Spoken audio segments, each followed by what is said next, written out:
Some fires don't burn the way they're supposed to. And some people were never meant to die in flames. In western Kentucky, along the dark bend of the Ohio River, there's a story most folks don't like to talk about too loud, because this one isn't about a haunted house. It isn't about a ghost in a graveyard. It's about two women who were dragged into the fire and walked back out. And what happened next made the town wish they'd never struck the match. Welcome back to Kentucky Melody. This is where the old roads still whisper, where the hills remember what happened long before we were here, and where stories don't fade just because time tells them to. Here, we tell the tales this land holds on to, passed down by firelight, carried on the wind, and remembered even when history tries its best to forget them.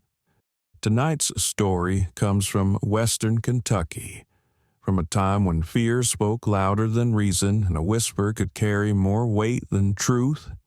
It's a tale about fire that wouldn't burn, about two women who vanished into the dark, and a town that learned too late what happens when judgment outruns mercy. This is the legend of the Paducah witch burning. In 1829, Paducah weren't the place you know now. It weren't a city. It weren't even safe. It was a river settlement sitting at the edge of the wild, where the Ohio rolled slow and black at night, and the woods started just beyond the last lamp-lit street. This was frontier Kentucky, a hard place, a lonely place. Folks lived close to the land, and even closer to their fears. When sickness come, there weren't no doctors to explain it. When crops failed or money disappeared, there weren't no banks or laws to blame. So people blamed each other. Bad luck needed a face. And fear spread quicker than truth ever could. Just east of town, out past the settled ground, near Island Creek, stood a lean-to shack most folks pretended not to see. That's where two women lived. Most who told the story said they was mother and daughter. Some said aunt and child. Others just said kin. They kept to themselves, didn't attend church regular, didn't speak unless spoken to, poor as creek mud, quiet as grave dirt, and, worst of all, they were different. In places like that, different didn't mean strange. Different meant dangerous. So when a respected man in town took sick, or his crops soured, or his money vanished like smoke, he didn't look to chance. He didn't look to God. He looked toward Island Creek. He said them women had put something on him. A hex, a curse, a whisper spoken into the dark, and when he said it out loud, the town listened, because once fear finds a voice, it don't need proof. The women didn't get no mercy. They was arrested, hauled through town like livestock, and dragged before a local justice of the peace in McCracken County. No jury, no real trial, just fear sitting heavy in the room. And according to the legend, that judge leaned forward, cleared his throat, and spoke words that still don't sit right in the mouth. The law requires death by burning. That's when the story turns cold, because here's the truth. That law never existed. Not then, not ever. By 1829, Kentucky didn't execute witches. Not by rope, not by blade, and certainly not by fire. Burning at the stake was old-world cruelty, European madness, something America had already turned its back on. And yet, the story says the sentence was passed anyway, spoken plain, accepted quiet, carried out like it was normal, which leaves one question hanging in the smoke. If it wasn't the law, who decided they ought to burn?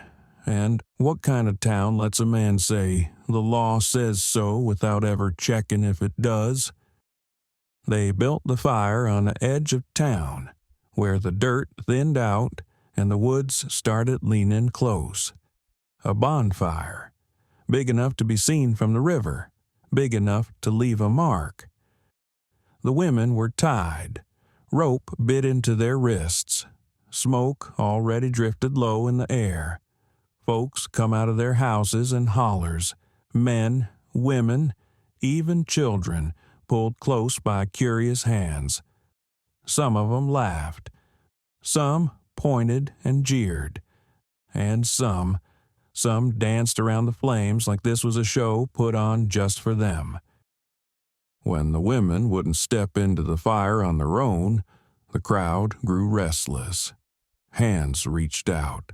They grabbed the older woman first, shoved her forward. Her dress brushed the edge of the flames and caught. The cloth curled up black and stinking. The smell of burning wool and fear rolled through the crowd. That's when it happened. The fire fell in on itself, like it give up. A hard wind rushed through, sudden and sharp, knocking embers flat and scattering sparks into the dirt. People froze, but fear don't think straight. They rebuilt it, stacked the wood higher, lit it hotter, and once more they forced her toward the flames. The fire died, again and again. Every time the women were pushed forward, the wind come up.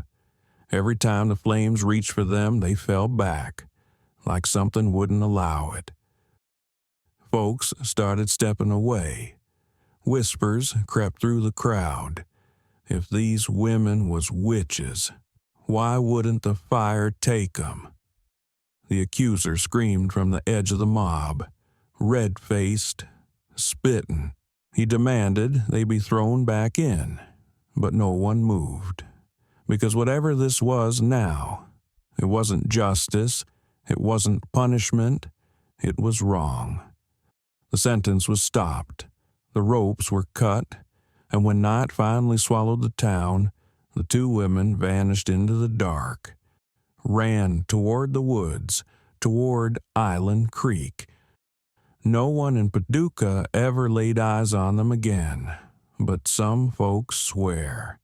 The fire never burned right in that place after. Years went by, and the man who'd pointed the finger, he didn't fare well. Luck never found him again. Folks crossed the street to avoid him, wouldn't sit near him, wouldn't meet his eyes. Some said they feared him. Others said they feared what he'd done. Time has a way of keeping score. On the very night folks whispered marked the anniversary of that failed burning, the man sat alone in a riverside saloon, drinking like he was trying to drown something that wouldn't stay under. The Ohio River slid past outside, black, slow, watchful. Then his drink spilled. Soaked his shirt clean through. He jumped up, cussing, spinning toward the woman he was sure had brushed past him. But the bartender went pale and said, "There ain't no women in here." Said he'd been alone all night. The man laughed it off, but his hands were shaking. He paid quick and stepped outside, the river air cold on his skin. He struck a match for his cigar, and that's when the wind rose. Not gentle, not natural. The flame bent sideways, jumped, and caught his liquor-soaked clothes in an instant. He screamed, ran. A man on fire, staggering toward the river, beating at his chest, trying to tear the burning cloth away. But the wind wouldn't let him. It followed him, fed the flames, pushed him back from the water. By morning, they found what was left of him near the riverbank. Burned, blackened, finished. And some folks swore as the fire died and the smoke thinned, they heard something drift across the water. Not the wind, not the river, but laughter, low, soft, coming from the direction of Island Creek. So, did this really happen? That's where the story gets uneasy. Historians will tell you there ain't no record of it, no court papers, no writs, no newspaper ink drying up the truth. On paper, it never happened, but folklore don't hang on this long by accident. Stories like this don't root themselves deep unless something real fed 'em. This one had names, real ones. It had places folks could point to, paths you could walk, creeks that still run, details too sharp, too stubborn to be pure imagination, and Kentucky's seen real witch violence before. We know that for a fact. So maybe this weren't a lawful execution, maybe no judge ever had the right to say what he said. But maybe, and this is worse, it was a town that let fear speak louder than law, a crowd that decided right and wrong by torchlight, a place where panic wrote its own rules, and called it justice. Here's a question that won't let this story die. If the fire truly wouldn't burn them, were they protected, or were they something else entirely? And if the curse was real, how long does vengeance wait? Let us know what you believe in the comments. And if you've ever heard a version of this story growing up in western Kentucky, we want to hear it, because some fires don't burn, and some stories refuse to die. If stories like this stay with you, if you feel them long after the screen goes dark, then you already belong here. Subscribing to Kentucky Melody ain't just about watching videos. It's about keeping these stories alive, the ones history tried to bury and fear tried to erase. And for those who want to step a little deeper into the holler, our members help us keep telling the stories that don't get told easy. Ad-free, unfiltered, sometimes darker than what we can share in the open. Your support keeps the fire lit, not the kind that burns, but the kind that remembers, because some stories fade if no one speaks them, and some places don't like being forgotten.